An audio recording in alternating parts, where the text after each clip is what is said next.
Hello' guys, my new mini blog আকৌ এটা লৈছোঁ ব্লগ আপোনাৰ কাষত। মই আজি বনাব গৈ আছোঁ ইডলি। আপোনালোকে চাই থাকিব কেনেকুৱা বনাওঁ মোৰ ৰেচিপিটো।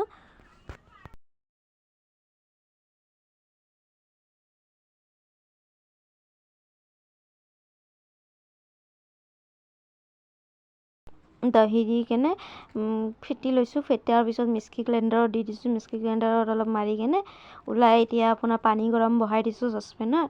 আৰু ইডলিৰ ষ্টেণ্ডটোত আপোনাৰ ইডলি তেল লগাই দিম। এতিয়া তেল লগোৱাৰ পিছত ইডলিকেইটা তাতে এচামুচকৈ ঢালি দিম বেটাৰটো। এতিয়া বহাই দিছোঁ আপোনাৰ। এতিয়া ঢাকি দিম। আপোনাৰ বেছি নহয় 15 মিনিটমান ৰাখিব লাগে। 15 মিনিটৰ পিছত ওলাই কেনে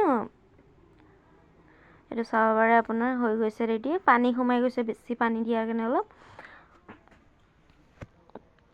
এইটো চাকিত ধুনীয়া ইডলি হৈছে ৰেডি। আপোনালোকে যদি এবাৰ ঘৰত ট্ৰাই কৰিব পাৰে, চুজি দি আৰু দহি দি কেনে বনাব পাৰে। যদি ট্ৰাই কৰে মোক কমেণ্টত জনাব আৰু কেনেকুৱা লাগিছে সেইটোও জনাব। আকৌ এটা নতুন বেলেগ ভিডিঅ'ত লগ পাম। Bye bye. প্লিজ মোৰ চেনেলটো ছাবস্ক্ৰাইব কৰিব নাপাহৰিব কোনো। Bye bye.